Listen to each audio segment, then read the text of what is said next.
تو یہ ان کی ساری پریس کانفرنس تھی. بظاہر اس میں لگتا یہی ہے کہ یہی تاثر ملتا ہے کہ جی ہم 9 مئی کے موقف سے پیچھے نہیں ہٹے. تو مطلب یہ ہے کہ جو ڈیلز کی باتیں ہوتی ہیں, جو بات ہو رہی تھی کہ جی بہت کوئی جو ہے معاملات آگے چلے جائیں گے یا اس طرح, تو وہ تاثر کی تو نفی ملتی ہے کم از کم اس پریس کانفرنس سے.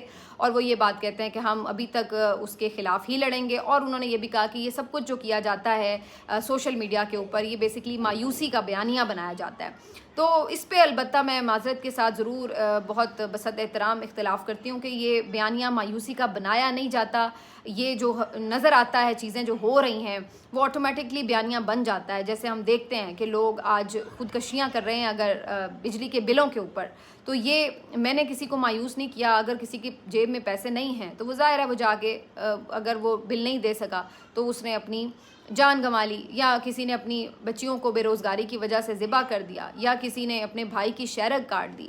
تو یہ بیانیہ بنانے سے خالی کوئی اس حد تک تو کیسے جا سکتا ہے. یہ اصل بات وہی ہے کہ لوگوں کے حالات اس طرح کے ہو گئے ہیں تو لوگ مایوس نہ ہوں تو کیا ہوں. جو لوگ چھوڑ کے برین ڈرین ہو رہا ہے, وہ باہر جا رہے ہیں, وہ سمجھتے ہیں کہ اس ملک کا کوئی انہیں نظر نہیں آتا کہ اس میں ان کا کوئی فیوچر ہے, تو وہ کیا کریں.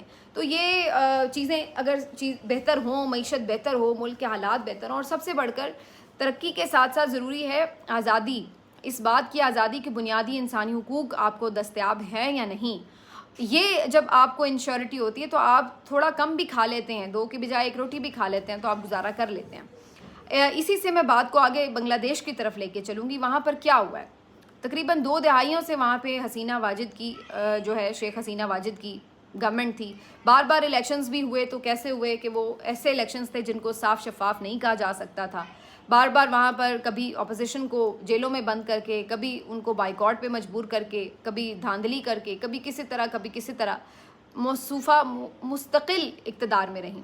اور اس کے بعد ان کے بارے میں یہ کہا جاتا تھا کہ جی ان کے دور میں بہرحال بنگلہ دیش میں ترقی بھی ہوئی ہے, چیزیں بہتری کی طرف بھی گئی ہیں. لیکن سوال یہی پیدا ہوتا ہے کہ کیا اس ترقی نے انہیں بچا لیا؟ کیا اس ترقی نے عوام کو ان کا گرویدہ بنا لیا؟ کیا اس ترقی نے عوام کو یہ سیٹسفیکشن دے دی کہ وہ آزاد ہیں؟ ایسا نہیں ہوا.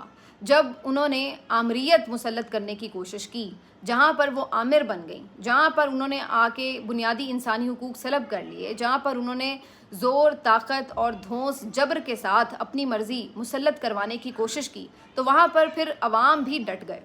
وہاں پر اسٹوڈنٹس, جنہوں نے 30-40 اسٹوڈنٹس نے بیسکلی تحریک کا آغاز کیا تھا کوٹا سسٹم کے حوالے سے, اس کے خلاف وہ بولے تھے. اور انہوں نے کہا تھا کہ جو بانی بنگلہ دیش کی جماعت ہے اس کو جس طریقے سے فیور کیا جاتا ہے کوٹا سسٹم میں, یہ ختم ہونا چاہیے.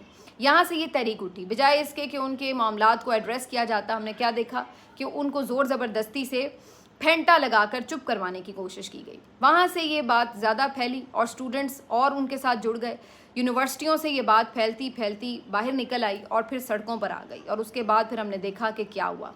مستقل تقریباً آپ سمجھ لیں کہ 2-2.5 مہینے کی یہ پوری جدوجہد تھی, جس میں ہر روز ہی بنگلہ دیش کے عوام کہیں نہ کہیں باہر نکلے ہوتے اور احتجاج ریکارڈ کرا رہے ہوتے, ہزاروں کی تعداد میں, کہیں لاکھوں کی تعداد میں. لیکن انہوں نے کوئی سر تسلیم خم نہیں کیا. ان کے اوپر گولیاں بھی چلیں, کئی لوگ جانوں سے گئے اور کئی لوگ زخمی ہوئے. انٹرنیٹ بند کر دیا گیا, بالکل ٹوٹل وہاں پہ بلیک آؤٹ کر دیا گیا ہر چیز کا, اور ڈرایا دھمکایا گیا. اس کے ساتھ ساتھ انہوں نے جو اپوزیشن کی جماعتیں تھیں ان کو تو خیر بالکل کھڈے لائن لگایا ہوا تھا, اس پہ پابندی بھی لگا دی گئی جماعت اسلامی کے اوپر. اس کے ساتھ ساتھ جو پہلے ان کے جماعت اسلامی کے مختلف رہنما تھے ان کو پھانسیاں تک دی گئیں. یہ سب بھی کیا گیا. لیکن اس آمریت اور فسطائیت کا ایک انجام ہونا تھا, کیونکہ عوام کی ول کے آگے کوئی نہیں ٹھہر سکتا. وہ کہتے ہیں نا کہ زبان خلق کو نکارہ خدا سمجھو, تو وہ غلط نہیں کہتے ہیں. جتنے بڑے مرضی آپ آمر بن جائیں, جب عوام کی ول سامنے آ جاتی ہے تو آپ اس کے آگے نہیں ٹک سکتے. آج وہی شیخ حسینہ جس کا باپ بنگلہ دیش کا بانی تھا, شیخ مجیب الرحمان, وہ عوام کو اس نہج پر لے آئی کہ اس کے باپ کے مجسمے جو مختلف جگہوں پر نصب تھے, لوگ اس کے اوپر چڑھ کر ان مجسموں کو توڑ رہے تھے. اس سے پتہ چلتا ہے کہ مجسمے اہم نہیں ہوتے, شخصیات اہم نہیں ہوتی, کہ کوئی اس لیے آپ کو پوچھتا رہے کہ آپ جی شیخ مجیب الرحمان کی بیٹی ہیں. نہیں, نہ شخصیات اہم ہوتی ہیں, نہ مجسمے, نہ دیواریں, نہ عمارتیں اہم ہوتی ہیں. اہم کیا ہوتا ہے؟ نظریہ. اہم کیا ہوتا ہے؟ لوگوں کی ول. اہم کیا ہوتا ہے؟ لوگوں کی خواہش اور آزادیاں. تو جیسے جیسے تحریک بڑھی شیخ حسینہ واجد نے اس کو مزید دبانے کی کوشش کی, بار بار یوز آف فورس کیا, پولیس کو آمنے سامنے کیا, اور پھر اس کا نتیجہ کیا نکلا؟ فوج کو آمنے سامنے کرنے کے احکامات جاری کر دیے. لیکن وہاں پر جو ان کی فوج ہے انہوں نے اسٹینڈ لیا, جو وہاں کے آرمی چیف ہیں انہوں نے اسٹینڈ لیا, انہوں نے کہا کہ ہم اپنے لوگوں کے اوپر گولی نہیں چلائیں گے. انہوں نے ان کو انکار کر دیا. اور آج ایک بہت بڑا کراؤڈ جب کہ سڑک پر تھا تو اسی دوران شدید قسم کا پریشر تھا حسینہ واجد کے اوپر کہ وہ استعفیٰ دیں. اور فوج کی طرف سے پھر جب دیکھا گیا کہ حالات بالکل آؤٹ آف کنٹرول ہو رہے ہیں اور لوگ بالکل اب توڑ پھوڑ کر رہے تھے, باقاعدہ گھروں میں گھس رہے تھے, تو وہاں پر انہوں نے کہا کہ آپ فوری طور پر ریزائن کریں. تو وہ معاملہ جو کوٹا سسٹم کی خاتمے کے حوالے سے شروع ہوا تھا وہ شیخ حسینہ کے استعفے پہ آ کے ختم ہوا, اور آج ان کو پھر استعفیٰ دینا پڑا. آج یہ ہوا کہ صرف 45 منٹ کا انہیں وقت ملا کہ آپ ریزائن کریں. حالانکہ وہ ایک تقریر بھی کوئی الوداعی کرنا چاہتی تھی, کچھ لوگ یہ رپورٹ کریں, لیکن انہیں اس کا بھی موقع نہیں دیا گیا اور ان کو ریزائن کرنا پڑا. اور جس کو کہتا نا دوڑم باغم, انہوں نے فوراً اپنا جو کچھ بھی وہ اس وقت اٹھا سکتی تھی جلدی میں سامان اٹھایا, ہیلی کاپٹر کے ذریعے ان کو بھارت روانہ کر دیا گیا. بڑی مشکل سے وہ جان بچا پائیں کیونکہ اس کے چند ہی منٹ کے بعد وہاں پر لوگوں کا ایک موب بہت بڑا ان کے گھر پر حملہ آور ہوا اور ان کے گھر میں توڑ پھوڑ کی, چیزیں اٹھا لی, سب کچھ کیا. اگر وہ وہاں پر موجود ہوتی تو لوگ ان کی تکہ بوٹی کر جاتے. تو یہ صورتحال تھی. وہاں سے ان کو بڑی مشکل سے نکالا گیا اور وہ ریزائن کر کے اپنی جان بچا کے مشکل سے بھاگ گئی ہیں. تو وہاں کے لوگوں نے اپنا باہر نکل کر حق لیا, اور یہ ہم ہر جگہ تواتر سے دیکھ رہے ہیں.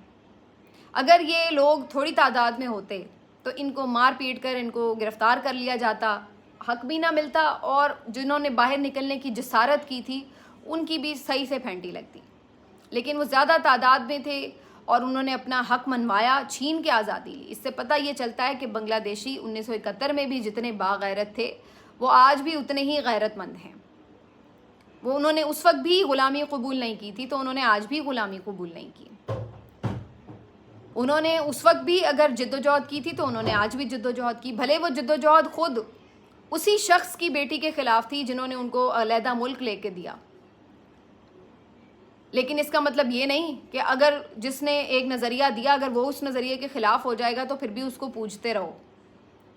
بنگلہ دیش کے عوام نے یہ بتایا ہے کہ نظریہ اہم ہے, آزادی اہم ہے. جبر اور فسطائیت کا ایک وقت ہوتا ہے, اس وقت تک آپ اس کو بڑھاوا دے سکتے ہیں, پھر اس سے آگے آپ کی نہیں چلتی جب وقت آ جائے. تو یہ آج جو سبق ہے بنگلہ دیش کے عوام نے سیکھا یہاں پر. اس کے بعد فوری طور پر آرمی چیف جو وہاں کے تھے انہوں نے اعلان کیا. خطرہ یہ تھا کہ کہیں مارشل لاء نہ اناؤنس ہو جائے, اس سے تو مطلب یہ ہوتا کہ آسمان سے گرا اور کھجور میں اٹکا. لیکن انہوں نے آ کے فی الحال تو جو اعلان کیا وہ یہ کہ شیخ حسینہ کو تو فارغ کر دیا گیا اقتدار سے, باقی ایک عبوری سیٹ اپ بنایا گیا, اور اس عبوری سیٹ اپ کا کام یہ ہے کہ تھوڑا امن و امان کی صورتحال کو بہتر کر کے شفاف الیکشن کے لیے انتظامات کریں, اور اس کے بعد شفاف الیکشن ہوں گے اور ملک کا جو اقتدار ہے وہ منتخب نمائندوں کے ہاتھ میں چلا جائے گا. تو یہ فی الحال کے لیے تو ایک خوشائند اعلان ہے, لیکن ہم امید کرتے ہیں کہ یہ اعلان اتنا ہی رہے, اس سے آگے نہ بڑھے کہ جی اب ہم ہی قابض ہو گئے ہیں آ کے اور نیا تماشا شروع ہو جائے وہاں پہ بھی مارشل لاء کا. تو وی جسٹ ہوپ کہ وہ ایسا جیسا اعلان کیا اس کے اوپر وہ کاربند بھی رہیں. لیکن یہ بیسکلی پوری جو جدوجہد ہے اس نے آج پاکستان میں بھی بڑے لوگ اس پہ شور کر رہے تھے, اور کچھ لوگ کہہ رہے تھے کہ جی دیکھ لیں آپ, پاکستان والے بھی دیکھ لیں, شیخ مجیب کو بڑا یہ ہیرو قرار دیتے ہیں, وہاں پہ تو لوگ اس کے مجسمے توڑ رہے ہیں. تو بھائی یہی بات تو ہم آپ سے کہہ رہے ہیں کہ بات شیخ مجیب یا کسی اور شخص کے ہیرو یا نہ ہیرو بننے کی نہیں ہے, بات نظریے کی ہے. نظریہ کیا ہے کہ عوام کی بات مان لو. اس وقت بھی یہی بات تھی کہ عوام نے اگر اس کو ووٹ دیے تھے تو اس کی حکومت بننی چاہیے تھی, وہ آپ نے نہیں بننے دی تو سارا کیوس کھڑا ہو گیا. یہی بات آج بھی سب کہتے ہیں کہ جس کو ووٹ ملا ہے اس کو حکومت ملنی چاہیے, ورنہ یہی کیوس لے کے آپ بیٹھے رہیں. ابھی بھی 2.5 سال لڑ کے دیکھ لیا کیا نتیجہ نکلا, آگے بھی کیا نتیجہ نکل آئے گا. اور بہت سے لوگ یہ بھی بات کر رہے تھے کہ جی جو شیخ حسینہ واجد ہیں وہ تو بیسکلی خود ڈکٹیٹر تھیں, ان کو آرمی چیف نے جو ہے اگر ریموو کیا ہے تو وہاں پہ بھی تو آرمی چیف آ گئے. تو بھئی اب بات وہی ہے کہ فی الحال تو وہ آئے ہیں, لیٹس سی کہ اس کے بعد آگے کیا ان کا وے فارورڈ ہوتا ہے. لیکن بہرحال پاکستان میں اس طرح کے کوئی حالات نہیں ہیں، اور پاکستان کے لوگ جو ہیں وہ ابھی فی الحال اس بات کی طرف گامزن ہیں، دیکھ رہے ہیں کہ ان کے لیے کیا جو ان کے بڑے ہیں ملک کے، وہ کچھ پرامن حل نکال کر ہی ملک کو آگے چلنے دیں۔ میں یہ ضرور بات کہوں گی کہ جو وہاں پہ ہتھ کنڈے آزمائے گئے وہ یہاں پہ بھی پاکستان میں بھی آزمائے گئے، کہ اپوزیشن کو جیسے دیوار سے لگایا گیا، نہیں الیکشن صاف شفاف طریقے سے لڑنے دیا گیا، وہ سب چیزیں ہم نے دیکھی ہیں۔ لیکن پھر بھی عوام یہاں پر اور وہاں پہ فرق کیا تھا؟ وہاں پر لوگ کسی سیاسی رہنما کے پیچھے نہیں تھے، وہ ایک خود ساختہ تحریک تھی، لوگ اپنے طور پر نکل رہے تھے اپنے حقوق کے لیے۔ لیکن یہاں پر پھر بھی بیچ میں عمران خان ہے جس کی طرف لوگ دیکھ رہے ہیں۔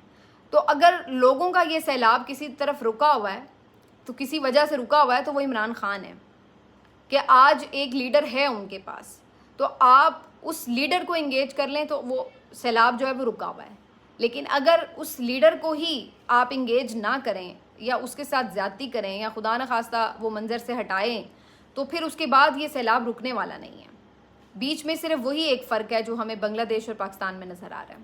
ملتے ہیں آپ سے اگلے ویلاگ میں، اپنا خیال رکھیے، اللہ حافظ۔